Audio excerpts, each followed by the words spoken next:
लगी आज सावन की फिर वो झड़ी है, लगी आज सावन की फिर वो झड़ी है। वही आग सीने में फिर जल पड़ी है, लगी आज सावन की फिर वो झड़ी है। मुझको देखोगे जहां तक, मुझको पाओगे वहां तक, रास्तों से कारवां तक, इस जमीन से आसमां तक, मैं ही मैं हूँ, मैं ही मैं हूँ, दूसरा कोई नहीं। हुजूर इस कदर भी ना इतरा के चलिए, हुजूर इस कदर भी ना इतरा के चलिए, खुले आम आंचल न लहरा के चलिए, हुजूर इस कदर भी ना इतरा के चलिए। सपने में मिलती है वो कुड़ी मेरी, सपने में मिलती है, सारा दिन घूंघटे में बंद पड़ी आसी, ओए ओए ओए ओए ओए, सारा दिन घूंघटे में बंद पड़ी आसी, अखियों में खुलती है, सपने में मिलती है वो कुड़ी मेरी, सपने में मिलती है। ऐ जिंदगी गले लगा ले, हमने भी तेरे हर एक गम को गले से लगाया है ना। ऐ जिंदगी चप्पा चप्पा चरखा चले, ओए चप्पा चप्पा चरखा चले, हे आवनी पावनी यारियां तेरी, बावनी बावनी बेरियों तले, यारा वे यारा वे यारा वे, हानिया परदेसिया, चप्पा चप्पा चरखा चले, चप्पा चप्पा चरखा चले, चप्पा चप्पा चरखा चले, चप्पा चप्पा चरखा चले। Subscribe to Nation Next YouTube channel and press the bell icon to get regular updates from Nation Next. Also like Nation Next Facebook page and follow us on Instagram and Twitter. Hi there, I'm Radhika Dhawad and welcome to Dialogue at Nation Next. Today I'm in conversation with a popular singer who has regaled the audiences for decades with his super hit songs and hit films like Parinda, Satya, Machis and so many, to his spiritually enlightening devotional songs. He's one of the last members of the golden era in the Hindi film industry where one had to be exceptionally talented and gifted. A very warm welcome to Padma Shri, Mr. Suresh Vadkar ji. नमस्कार, धन्यवाद आप सबको। Interview तो आप सबसे पहले गाना सुनकर ही करिए प्लीज, इट्स अ रिक्वेस्ट। तुमसे मिलके ऐसा लगा, तुमसे मिलके अरमा हुए पूरे दिल के, ऐ मेरी जाने वफा, तेरी मेरी मेरी तेरी एक जान है, साथ तेरे रहेंगे सदा, तुमसे न होंगे जुदा, तुमसे मिलके ऐसा लगा, तुमसे मिलके अरमा हुए पूरे दिल के। सर, आपने अपना एक YouTube, आपने 3 YouTube चैनल्स लॉन्च किए हैं। Could you please tell us something about it? ये 3 यूट्यूब चैनल्स मैंने शुरू किए हैं। पहला है सुरेश वाडकर भक्ति, दूसरा है आजीवासन भक्ति और तीसरा है आजीवासन साउंड्स। तो पहले में मैं मेरे सारे जो अभी नए नए मैं भजन, भक्ति गीत, मंत्रास जो मैं करूँगा वो सब उस चैनल पे आएंगे, उसको प्रमोट करेंगे। दूसरा है आजीवासन साउंड्स, जिसमें मेरे स्टूडेंट्स गाएंगे और कंपोज करेंगे, तो उनके गाने हम लोग प्रमोट करेंगे। और तीसरा है आजीवासन साउंड्स, जिसमें मेरे स्टूडेंट्स गज़लें गाएंगे, मैं भी गाऊंगा उसमें गज़लें, नई नई और फोक्स सॉन्ग्स और कंटेम्प्ररी सॉन्ग्स, सूफी सॉन्ग्स, ये सब हम लोग गाएंगे और उसको प्रमोट करेंगे। मेरे स्टूडेंट्स के साथ जो भी बाहर से हमारे थ्रू गाना चाहता है तो ही इज़ ऑल्सो वेलकम, उनको भी प्रमोट करेंगे हम लोग। तो ये हमारा पूरा प्लानिंग है। सुरेश जी, श्रवण राठौर जी आपके बहुत करीबी मित्र थे, you childhood friends with him, and उनकी अनफॉर्चुनेटली कोविड के वजह से डेथ हुई हाल ही में, और उसके पहले वो कुंभ भी जाकर आए थे। तो आपके उनके साथ क्या मेमोरीज है? Because you know music composer, singer, they go a long way back. मेरी उसके साथ बहुत बचपन से मेरी हमारा एसोसिएशन रहा। वो भी मेरे ख्याल से 8-9 साल का होगा, मैं भी 8-9-10 साल का हूँगा। तब से, चूँकि श्रवण के फादर बहुत बड़े ध्रुपद धमार के क्लासिकल सिंगर थे वो, और मेरे गुरुजी दोनों बहुत अच्छे दोस्त थे। मेरे गुरुजी पंडित जियालाल वसंत जी, तो बहुत सारे प्रोग्राम्स में हम लोग इकट्ठे प्रोग्राम करते थे। वो लोग भी आते थे, हम भी जाते थे। तो तब से हमारा एसोसिएशन है। और रूप राठौड़ तो छोटा सा था, छोटा उम्र में छोटा था, उससे और छोटा विनोद था, मगर ये मेरे क्या कहते हैं ना, एज बराबर था, तो हमारी काफ़ी मुलाकात होती थी। और बड़ा अच्छा लड़का, दिल का बड़ा साफ और हंसमुख और बहुत अच्छा कंपोजर। हमारी इंडस्ट्री ने एक बहुत अच्छा कंपोजर हम लोगों ने लॉस किया है, और बहुत खराब लग रहा है ये बोलते हुए भी। और भगवान उसकी आत्मा को शांति दे। जैसे सर उदित नारायण जी ने कहा था कि उन्होंने वहां नहीं जाना चाहिए था, बिकॉज वो वहां गए एंड देन यू नो सब अनफॉर्चुनेट इवेंट्स उसके बाद होते गए। Entire family of his tested positive.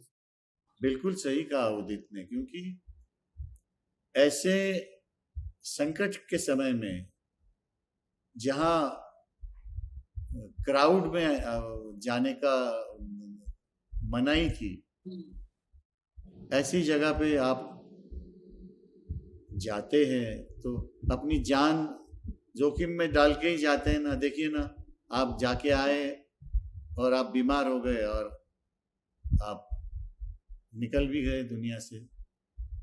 तो ये जो देखिए, आप अगर जो सही मानों में घर में बैठे हुए भी बड़े श्रद्धा से ऊपर वाले को हाथ जोड़ता है तो आपका नमस्कार पहुंच जाता है।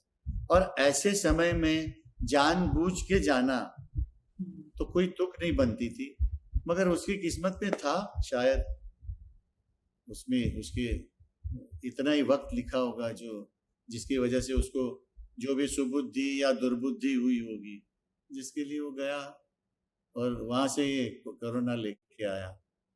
उधर कितने सारे साधुओं को भी कोरोना ने पकड़ा हुआ है। तो अभी एक तो गवर्नमेंट कोशिश कर रही है इससे कैसे निकले, हमारी जनता, ऊपर से आप मृत्यु के मुख में जाते हो, उसके हाथ में चले जाते हो, तो अभी क्या बोल सकते हैं इस चीज को। और ऐसे भी नहीं कि आप बच्चे थे। देखिए हम लोगों ने कितना बड़ा लॉस किया है, उनके जाने से एक बहुत बड़ा लॉस हुआ म्यूजिक इंडस्ट्री। जी जी बिल्कुल। कुछ प्रेजेंट डे म्यूजिक डायरेक्टर्स हैं, उनका ये मानना है कि मिडिल एज सिंगर्स जो है they can't lend their voice for a young actor today. एक example, if I give you, a 34-year-old Arijit Singh can sing for a 55-year-old Shah Rukh Khan, who is cast opposite a 28-year-old Alia Bhatt. So why can't a 65-year-old Suresh Vadkar sing for a 55-year-old Shah Rukh Khan or maybe Akshay Kumar or Amir Khan today? ये सोचने वालों के मन की गरीबी है, मैं बोल सकता हूं। दे आर सो पुअर कि इस तरह की थिंकिंग करते हैं हमारे म्यूजिक डायरेक्टर, हमारे एक्टर्स भी। देखिए एक तो एक्टर्स को इन चीजों में बोलने का कोई हक नहीं होता है। ठीक है, अगर अगर आपको कोई एक पर्टिकुलर आवाज सूट करती है, तो आपकी एक पिक्चर में अगर 5 गाने हैं, तो उसमें से 2 कोई गाता है, एक कोई और गाता है, और कोई एक गाता है। इसका मतलब कॉन्ट्रडिक्ट किया ना आपने अपनी ही आवाज को। तो ये सब सोच की खामियां हैं। ये लोग गरीब है, इनकी सोच गरीब है बड़ी।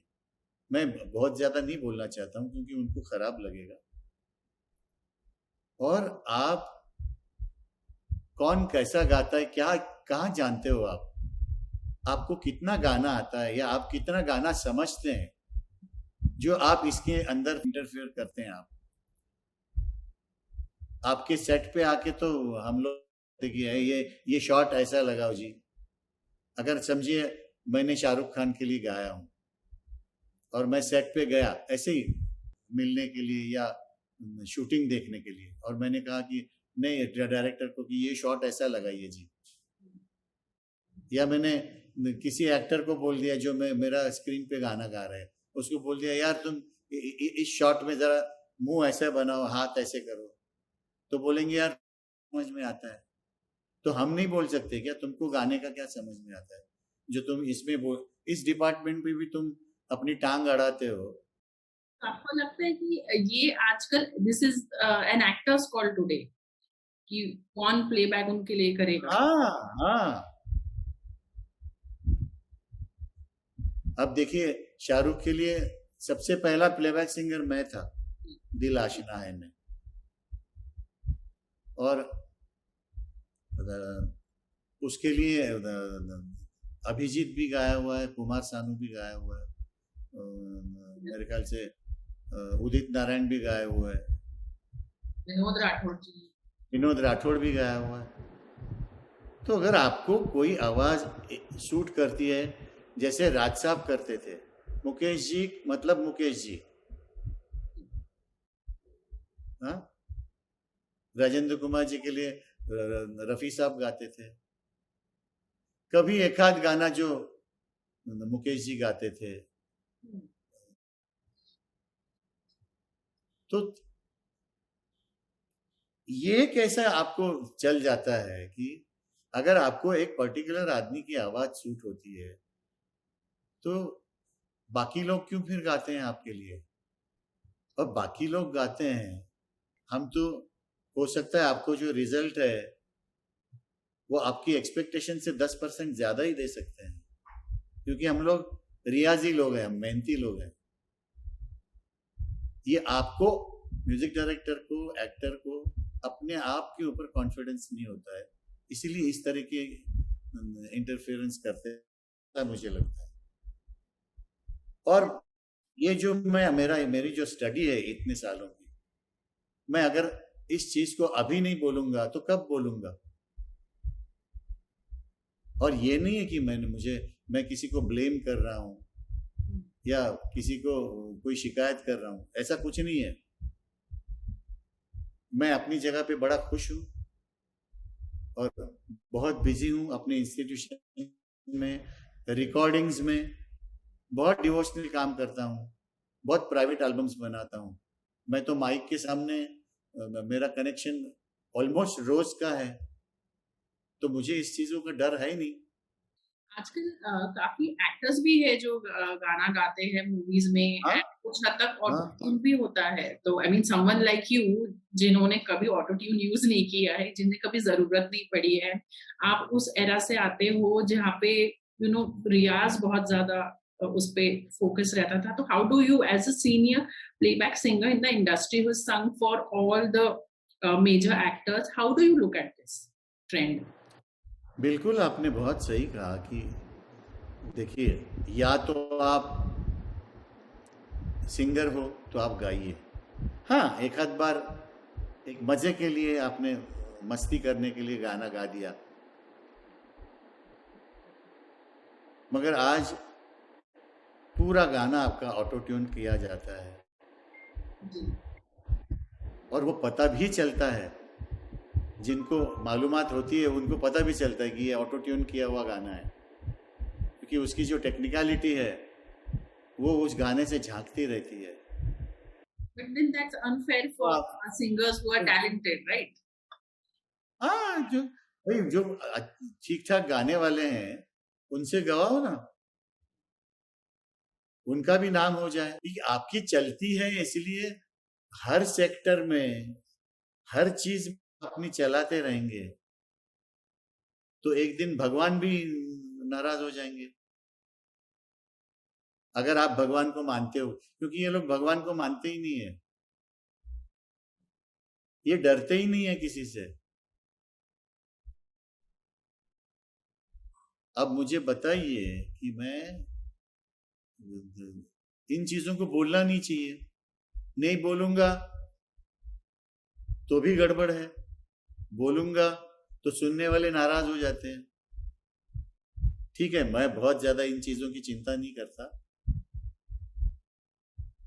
मगर ये मत समझे कि मैं खाली बैठ के कुछ बड़बड़ाता हूं, नहीं, मैं बहुत बिजी हूं।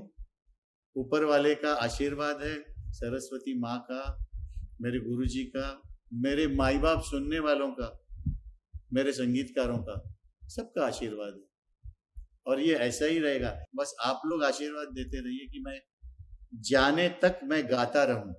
राज कपूर साहब की अगर हमने अभी बात की तो उनके मूवीज में म्यूजिक एक बहुत ही इंटीग्रल पार्ट हमेशा से रहा है। He has just agreed upon all the music that were decided for his movies. तो उनकी मूवीज में मुकेश जी के गाने काफी रहते थे। उसके बाद एक ऐसा वक्त आया कि आपके काफी गाने आए। तो राज कपूर साहब के साथ आपका कैसे वर्किंग रिलेशंस थे? क्योंकि आई बिलीव आपके पर्सनल रिलेशंस भी उनके साथ, ऋषि कपूर जी के साथ भी बहुत अच्छे थे, and your love for prawns Krishna ji को भी पता था उसके बारे में।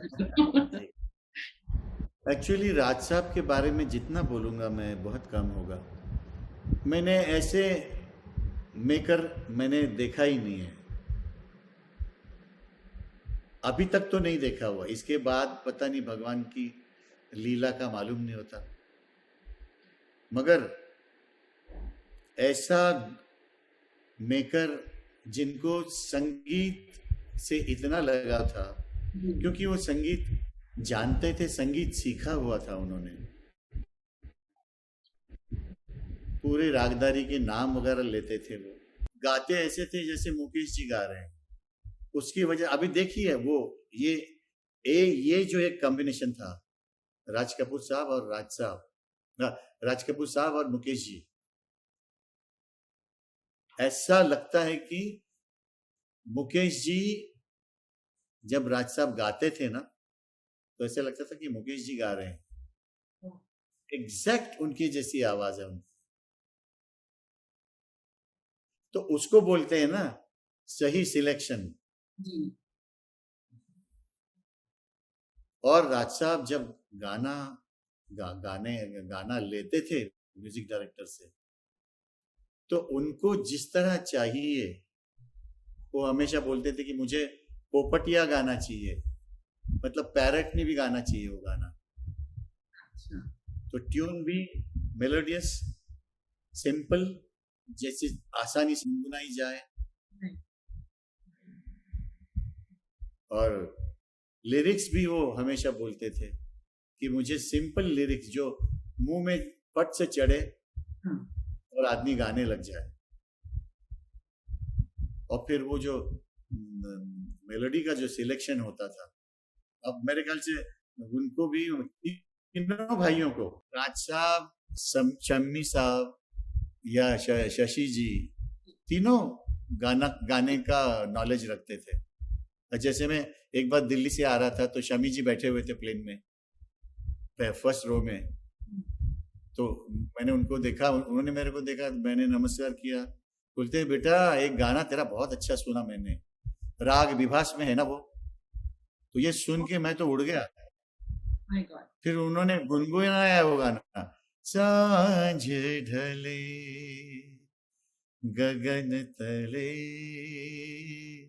हम कितने एकाकी। अब मुझे बताइए, ऐसा आदमी गाने में बोल सकता है?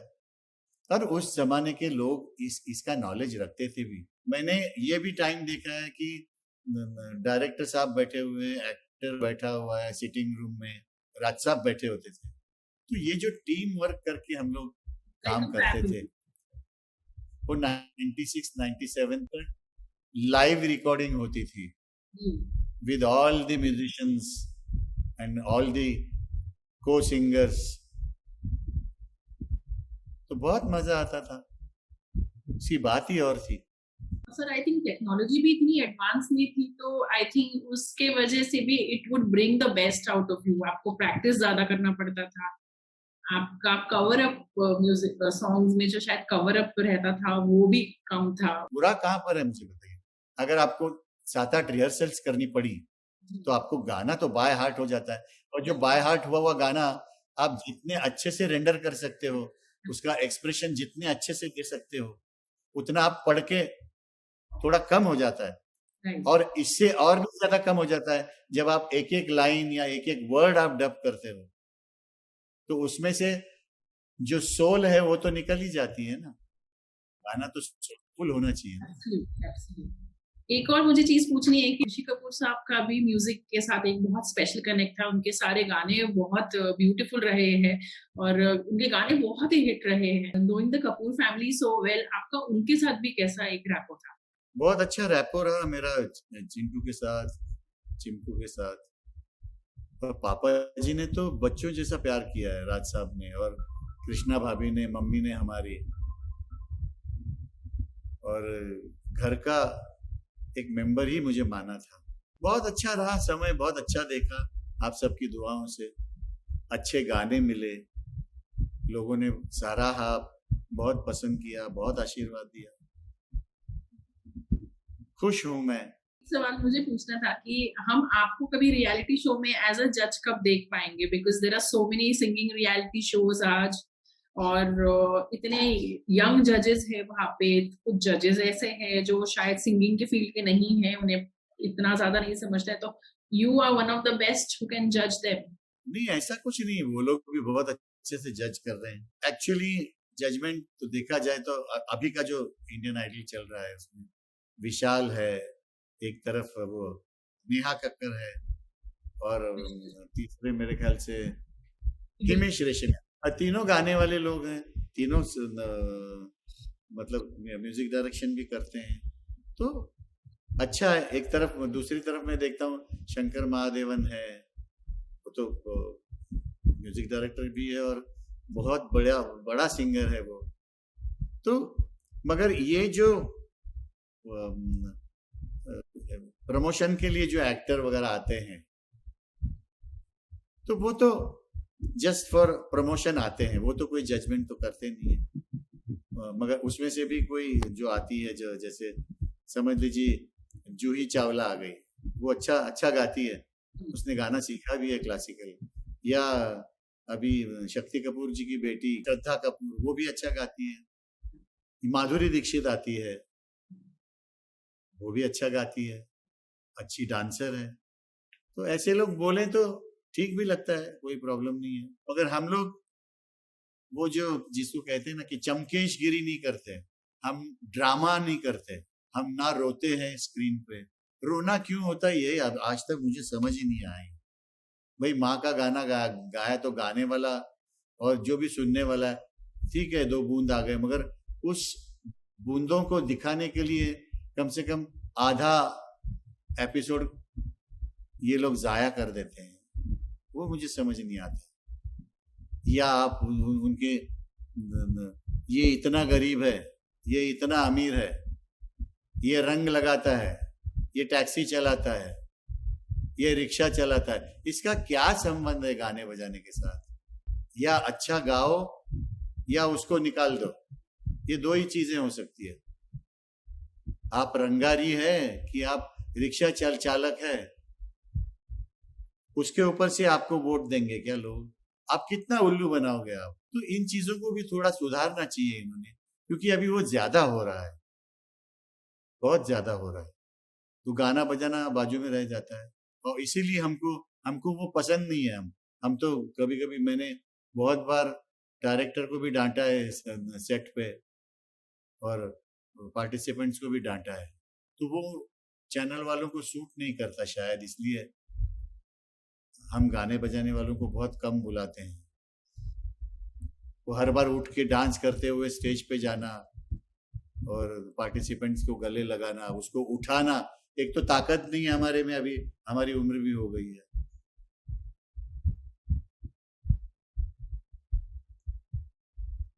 तो ठीक है, शुरू में काफी हमने जज प्रोग्राम्स किए हैं, अभी ठीक, नए लोगों को भी चांस देना चाहिए। Surajji, I want this interview to end with a beautiful medley that you can. लगी आज सावन की फिर वो झड़ी है, लगी आज सावन की फिर वो झड़ी है, वही आग सीने में फिर जल पड़ी है, लगी आज सावन की फिर वो झड़ी है। मुझको देखोगे जहां तक, मुझको पाओगे वहां तक, रास्तों से कारवां तक, इस जमीन से आसमां तक, मैं ही मैं हूँ, मैं ही मैं हूँ, दूसरा कोई नहीं। हुजूर इस कदर भी ना इतरा के चलिए, हुजूर इस कदर भी ना इतरा के चलिए, खुले आम आंचल न लहरा के चलिए, हुजूर इस कदर भी ना इतरा के चलिए। सपने में मिलती है वो कुड़ी मेरी, सपने में मिलती है, सारा दिन घूंघटे में बंद पड़ी आसी, ओए ओए ओए ओए ओए, सारा दिन घूंघटे में बंद पड़ी आसी, अखियों में खुलती है, सपने में मिलती है वो कुड़ी मेरी, सपने में मिलती है। ऐ जिंदगी गले लगा ले, हमने भी तेरे हर एक गम को गले से लगाया है ना। ऐ जिंदगी चप्पा चप्पा चरखा चले, ओए चप्पा चप्पा चरखा चले, हे औनी पौनी यारियां तेरी, बौनी बौनी बेरियों तले, यारा वे यारा वे यारा वे हानिया परदेसिया चप चप चरखा चले चप चप चरखा चले चप चप चरखा चले चप चप चरखा चले ब्रा! Wow, this was the best part of the interview. Thank you. Thank you so much for your time today, Stu. Thank you so much. Subscribe to Nation Next YouTube channel and press the bell icon to get regular updates from Nation Next. Also like Nation Next Facebook page and follow us on Instagram and Twitter.